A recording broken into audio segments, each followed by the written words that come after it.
The Green Bay Packers lost to the San Francisco 49ers, but it wasn't because of some coaching collapse or personnel deficiencies they couldn't overcome. They went blow for blow with the best team in the NFL. So where do they go from here? We start to unpack that question, which we will take months to try and answer. We start on it on today's Locked On Packers. You are Locked On Packers, your daily Green Bay Packers podcast. Part of the Locked On Podcast Network, your team every day.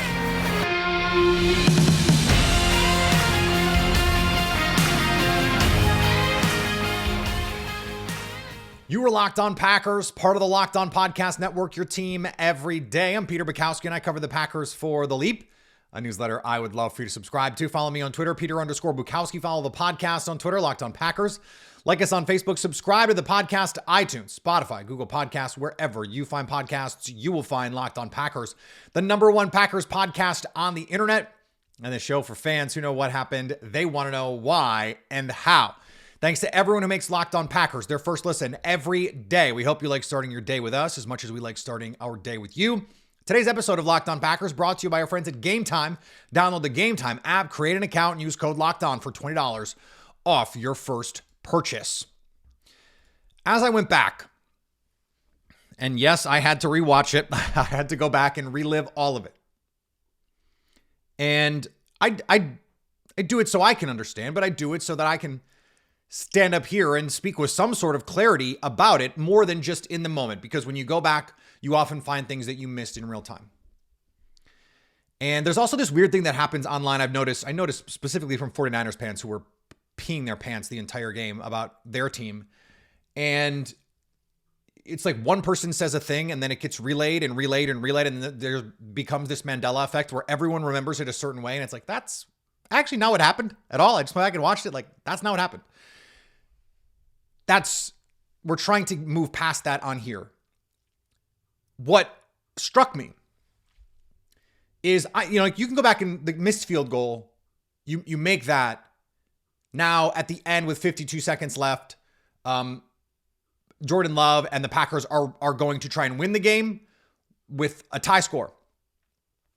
That's a very different game than what happened, and maybe it doesn't end the same way. Presumably Jordan Love does not try and force a ball. If he doesn't have to go win it, if it's just a tie game and you can play for overtime, he doesn't act as aggressively in that space, you would hope. You can certainly go back and say, okay, if the fourth down gets spotted better, or if the penalty in the pocket gets called when he's grounding the ball, Brock Purdy, or if Darnell Savage catches the interception, or Keyshawn Nixon, that one was actually on rewatch a worse miss than I realized live. It goes right through his wickets, and he's got some of the best ball skills on the team. So that one, in retrospect, even more surprising. And there were some missed opportunities. Jordan Love and Aaron Jones. It turns out that was a miscommunication. Jordan Love expected him to sit down. Aaron Jones continued to run. That is one thing that they have to get figured out this offseason and into the season. The scramble drill, it was a killer for Aaron Rodgers. They were able to just destroy teams with it. Not on the same page this year. A number of times all season, it is something that Jordan Love can do consistently. He can win from outside the pocket, second reaction kind of plays. But the offense was humming so well for the last 2 months, they didn't really need it. And they just were not consistently on the same page. In this one, of course, the check down, it's just kind of he just throws it too hard. It's not even that bad a miss. If he just sort of lays it, it's just a flat miss. Tucker Kraft never gets his hand on it, and it falls harmlessly to the ground. You punt the ball and you move on. The Packers didn't lose. When you think back on catastrophe of the ghosts of playoff losses past, you can point to catastrophic errors. Kevin King getting roasted by Scotty Miller. Like, that was you did not have a good enough corner to win that game. Your run defense in 2019 gets absolutely destroyed. Your offense in 2021 can't do anything, and your special teams has an all-time special teams meltdown. That didn't happen in this game. The Packers went blow for blow with the best team in football. They were not at a personnel disadvantage, a significant one anyway, anywhere on the field. That speaks to the talent of this team moving forward. They were not outcoached. Joe Barry was not a problem in this game. Did I think the defense played great? No. They needed to get one stop and they couldn't do it. But we're talking about the best offense in football, and by some statistical measures, one of the best offenses in the last 20 years.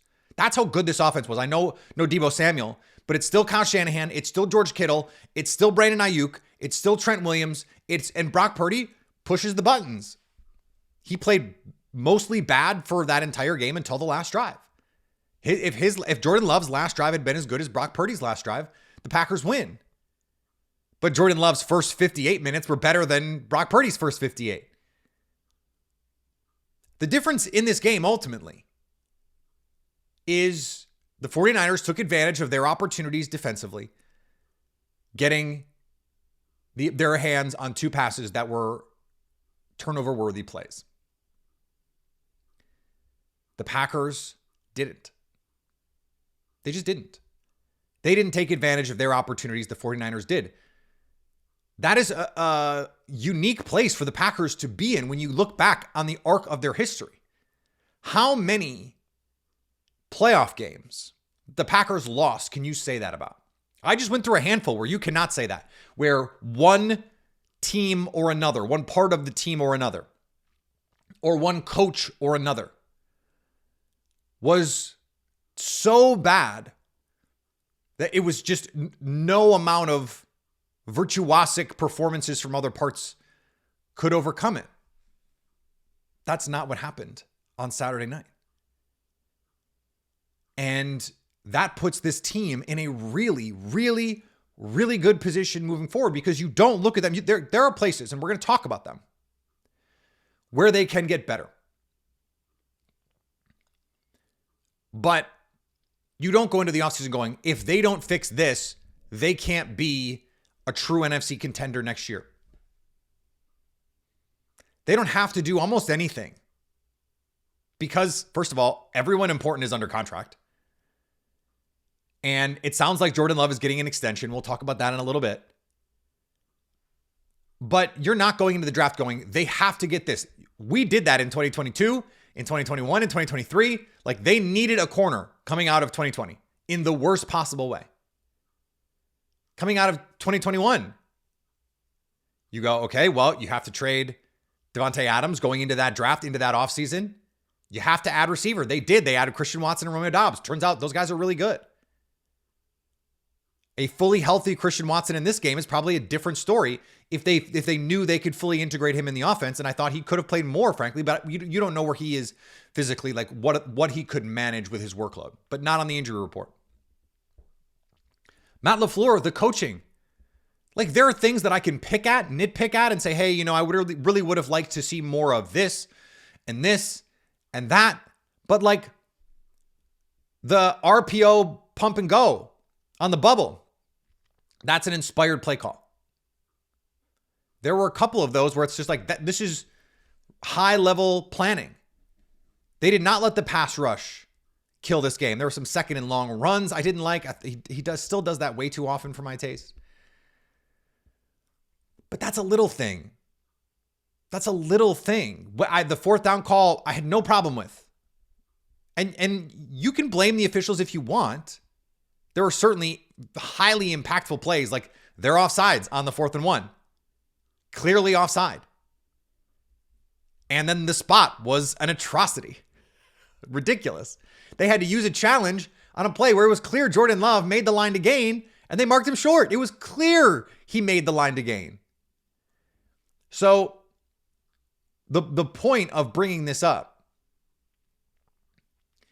is to say, as we look forward here about where this team is going, that they don't have to make any changes really for the first time in how long? In how long do they not have to do anything to get where they want to go next year? This team right now, even with the flaws we thought it had, was one play here, one play there from being in an NFC championship game they absolutely could have won.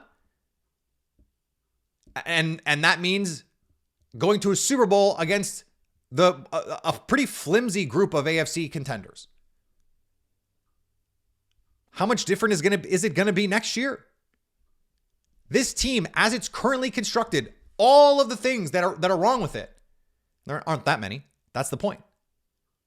Whatever issues you have, even with them, they were this close.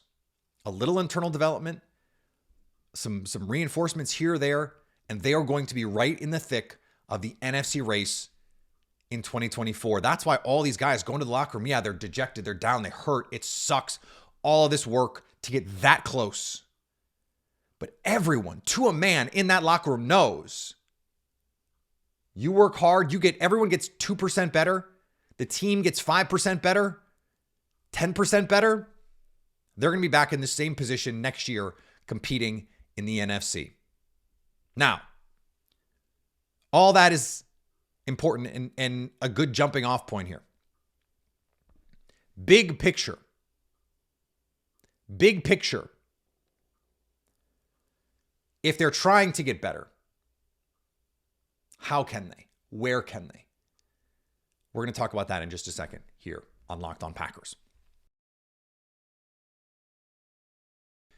Today's episode brought to you by our friends at Game Time. You don't have to worry about buying tickets to Packer games, but the Bucks, your NBA team, they're still going. Luckily, there's absolutely no drama with the Bucks right now. They're having a great season. No questions, no coaching issues, no personnel issues, no problem, right? Everything's good. With last-minute tickets, all-in prices, views from your seat, and their best price guarantee, Game Time takes the guesswork out of buying tickets. Fiserv is an awesome venue. Go see the Bucks if you can, if you are close, if you can see them on the road. You don't have to be a Bucks fan. It's incredible to see Giannis and Dame Lillard and all these guys. It's really, really cool. Go. Basketball's not for you? Okay. Comedy, theater, Game Time has it all. And the Game Time guarantee means you'll always get the best price. If you find tickets in the same section and row for less, Game Time will credit you 110% of the difference. Download the Game Time app, create an account, and use code LOCKEDON for $20 off your first purchase. Again, create an account and redeem code LOCKEDON for $20 off. Terms apply. Download Game Time today. Last-minute tickets at the lowest price guaranteed. Today's episode brought to you by our friends at Jase. I know we come here to talk about sports and escape from some of the crazy realities of real life, but let's talk about being prepared.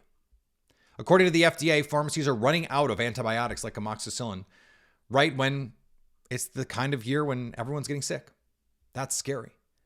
I can't imagine a more helpless feeling than my wife or my kids getting sick with a supply chain issue, keeping them from the life-saving medication they need. Thankfully, we'll be okay with Jase Medical. The Jase case is a pack of 5 different antibiotics to treat a long list of bacterial illnesses, including UTIs, respiratory infections, sinusitis, skin infections, and others. This stuff could happen to any of us. When you really, really need it, you have to be prepared. Visit jasemedical.com and complete your physician encounter. It'll be reviewed by a board-certified physician, and your medications will be dispensed by a licensed pharmacy at a fraction of the regular cost. It's never been easier or more important to be prepared than it is now. Go to jasemedical.com and use the offer code LOCKEDON to get $20 off your order. And thanks to everyone who makes Locked On Packers their first listen every day. Locked On has launched the first ever national sports 24/7 streaming channel on YouTube. Locked On Sports Today, here for you 24/7, covering the top sports stories of the day with the local experts of Locked On, plus our national shows covering every league. Go to Locked On Sports Today on YouTube and subscribe to the first ever national sports 24/7 streaming channel. Okay. Where does this team need to get better? And I think my perspective on this has changed over the course of the year. It doesn't seem as dire to me. I think a change at defensive coordinator is an improvement. I mean, depending on who you hire, like if you hire, Rob Ryan, probably not, but you could get better there. But it didn't cost them their season. To my point earlier, there isn't a position that is so dire, you're like, if they don't fix this, they are screwed. I don't think that exists on this team right now. But as you look at the opportunity that this team has now, with the amount of picks that they have in the top 100, now 5 picks in the top 100 of this draft, and it's a good draft at spots where the Packers have some needs. We don't want to learn the wrong lessons from this game and have it trick us into believing things that are not true about this team in the long run. The defensive coordinator position is one of those things, but I'm going to save that. This team right now does not have enough playmakers in the back 7. The front 4 or 3 or 5 or however you want to do it. The pass rush, the front, the big bodies up front. So we're talking about edge players. We're talking about defensive linemen. This is a really good group. They're under contract. They're really young. It is so exciting right now. This is the best young group of trench defenders that the Packers have had in a long time. Rashawn Gary, Preston Smith, Lucas Van Ness, Devontae Wyatt, Kenny Clark, Carl Brooks, Kobe Wooden. It is outstanding and young. They can get better. Kenny Clark is still only 24 years old. People forget that. No, he's not. I think he's 28. But he's still really good. 7.5 sacks this season I think was his best sack total season of the year. Rashawn Gary coming off ACL. He's not 100%. He played through incredible odds to be as productive as he was, led the team in sacks. For whatever you want to say about the second half of the season not getting sacks, he's been incredibly impactful this season. Once again, it's who he is. But when you watch the 49ers and the way that this Packers team built itself is so similar to the way that the 49ers have built themselves. You look at the skill talent. I mentioned this last week. The similarities between Brandon Ayuk and Dontavian Wicks, between Jaden Reed and Deebo Samuel, between, pick Tucker Kraft and George Kittle or Luke Musgrave and George Kittle. The do-it-all running back in the backfield, Aaron Jones and Christian McCaffrey. And then on the other side of the ball, the Quay Walker and Devontae Wyatt, it's hard not to see that draft pick and go, well, Eric Armstead, interior pass rush, and Fred Warner, Dre Greenlaw. Queen of the chessboard type move linebackers. Well, a lot of that stuff is great. But the linebackers just don't make enough plays. Not enough impactful plays, splash play. Dre Greenlaw had 2 interceptions in this game. The interception he made at the end was incredible. That ball, it's thrown in a space with 2 defenders. It becomes 3 defenders because Greenlaw peels off and makes the play. But there is not a Packer defender who makes that play. Certainly not a linebacker who makes that play. This is a back 7 that is bereft of playmaking talent right now. And I think, frankly, outside of Jair Alexander, you could say the same for the corner room. I think Carrington Valentine is a dog. And I hope he is a player on this team for a long time. I think Eric Stokes, assuming he can get back to full health, and we don't know, that's a big assumption, a big if. You hope that he can get back looking like the old Eric Stokes physically. Never going to be a guy who gets his hands on a bunch of passes and makes interceptions. Just not who he is. And then what is the future at this safety position?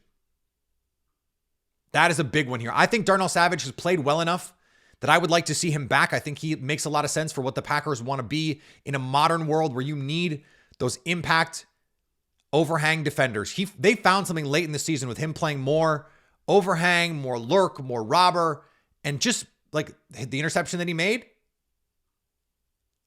Just overhang defender. Read and react, go break on the ball. The one he almost had. Overhang defender. Read and react on the ball. The less distance he has to travel. Like if he's trying to fit the run from the deep half, that's not where he's best. Part of me wants to go, what if Darnell Savage is your nickel and, we spent all this time trying to move Russell Douglas to safety? What if Keyshawn Nixon is actually a safety?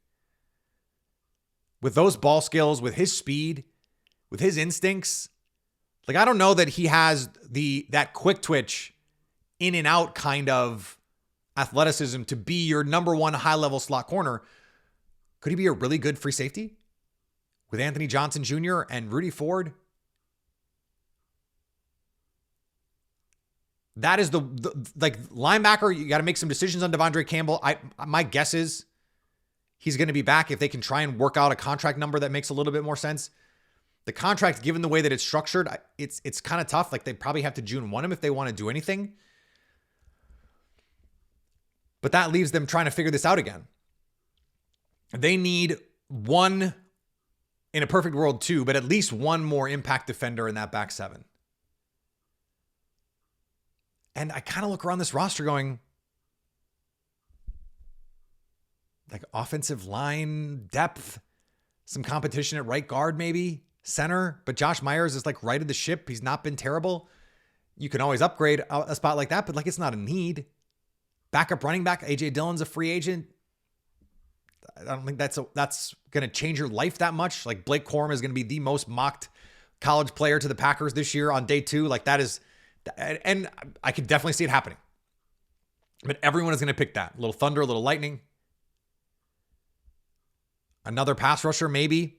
Kingsley Nigbare out for the year. How many of these corners can you really trust? But like, this roster is really good. It's really talented, and not just talented anymore. Now it's just good. It's stuff mostly on the edges. It's going to be very exciting to see how Brian Gutekunst wants to tackle this offseason. We're going to talk about the big questions facing Gutekunst and company in just a second here on Locked On Packers. Today's episode brought to you by our friends at FanDuel. The Packers covered the 10 pretty easily. I hope you had that one. Covered the 9.5. Told you that line was too big. By the way, not that it's any consolation. I had this as a 3-point game, 4-point game. It ends up being a 3-point game. And a game that the Packers absolutely could have and probably should have won. But things happen. Right now, at FanDuel, you can benefit from things happening. $150 in bonus bets guaranteed when you place a $5 bet, win or lose. I happen to take advantage. They were running a promo, same game parlay. Just get the money back. It was basically a free same game parlay. And I didn't hit it. But if I did, it would have been really nice. And I didn't. And now I get the bonus bets back. And I'm all good. Come on, FanDuel wants to help you out here. What are you waiting for? Go to FanDuel.com/lockedon and make your first bet a layup. FanDuel, official partner of the NFL. And thanks to everyone who makes Locked On Packers their first listen every day. We hope you like starting your day with us as much as we like starting our day with you. Locked On has launched the first ever national sports 24/7 streaming channel on YouTube. Locked On Sports Today, here for you 24/7, covering the top sports stories of the day with the local experts of Locked On, plus our national shows covering every league. Go to Locked On Sports Today on YouTube and subscribe to the first ever national sports 24/7 streaming channel. The first big picture question that the Packers are going to have to answer is the future of Joe Barry. The assumption is the Packers tend to sign coaches to 3-year contracts. We know Matt LaFleur and Brian Gutekunst got extensions off their contract. That would put Joe Barry at the end of his. So you wouldn't have to, quote unquote, fire him, which may be more meaningful than we realize. The Packers have reportedly in the past been a little tight with the books when it comes to paying coaches. So you let Joe Barry walk. You don't have to fire him and pay him an extra year. You don't have to pay 2 defensive coordinators at once. He moves on. Hey, who knows? Maybe you kick him upstairs for a year or two. Matt LaFleur has the utmost respect for Joe Barry. So, okay, great. Joe, we'd love to keep you on the staff. We just think this team right now, the best thing is to get a new, young, fresh voice in here. I want you to continue to be a part of our culture and help us game plan. And your journey here, your leadership here has been invaluable to us. Thank you. You're going to continue to be a part of the Green Bay Packers organization if you want to be. Someone else is going to be calling the defense. That's a pretty easy compromise here. That may or may not be the decision that they make. I'm interested to see if management gets involved. Remember, Brian Gutekunst is not Matt LaFleur's boss. Mark Murphy is. So does Mark Murphy apply some pressure on Matt LaFleur if he's not going to get rid of Joe Barry? That'll be interesting to see when this stuff all comes out ultimately. How much do they want to fast track this if they feel like they need to? They can create plenty of space here in the offseason. Do you want to bring in some veteran players? To me, I would say if I could bring in a veteran safety, I would be willing to do that. I think veteran linebacker, if you could, would be really useful. Some veteran interior offensive line depth. But I think Sean Ryan is your starting right guard in 2024, and you just ride with it. If you get some nice depth at guard, at tackle, like Josh Nijman, does he get a chance to start somewhere else, or does he continue to be a swing tackle for you? This question about veterans is one that I'm going to have my eye on because they can create some money. Now, in that vein, what do you do with David Bakhtiari? Packers can save $20 million moving on from him. And I believe it doesn't actually matter when they do it. That the June 1 thing is kind of irrelevant here. That if you just cut or trade, it's $20 million saved. So I would assume you're going to trade him if you can, or you got to rework the deal. If he wants to stay in Green Bay and go help them win a Super Bowl, go nuts. The last big question is part of this veteran ideology here. Do you want to take a big swing? The Eagles, they have a nice 9-7 season. They go to the postseason. They get beat. They come back the next year. They make the A.J. Brown trade. Is there an A.J. Brown trade? Not literally A.J. Brown, though maybe. Doesn't have to be for actual A.J. Brown. Doesn't even have to be for a receiver. Is there a big name player that they feel like they could go out and get who puts them over the top? I don't know who that player is. We didn't know A.J. Brown was even close to available when that trade was made. How aggressive does this team want to be? Now that has to be related to the urgency you feel with Jordan Love, who, according to reports, multiple reports now, both Adam Schefter and Ian Rappaport have it, that this is going to get done. There's going to be an extension here. He's going to get a near top of market contract that he's probably going to get, north of Geno Smith for sure. 4 years, 160. I would think the Daniel Jones deal is the starting point for Love's camp. Probably not going to get to that $50 million. The Herbert, Burrow, Hurts.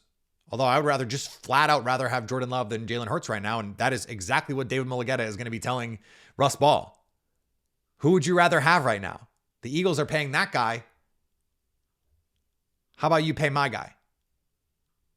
That deal's going to get done. But then how does that deal getting done and the money you have to put in there? Now you can backload that money. Do they want to front load some of that money? Given the flexibility that they could end up creating for themselves. That is one of those big picture questions that I'm very interested in, because it's going to be these are all like the veteran part, the Love extension, the big swing. Those are all tied together in this idea of what version of going for it do you want to go? Because the whole point of this episode really is to say they don't have to do a ton. So what they do is going to tell us a lot about where this team thinks it is and where they think they can get to. They're committed to Jordan Love. Jordan Love is their guy. He is a franchise quarterback. I don't know how you can come to a conclusion beyond that.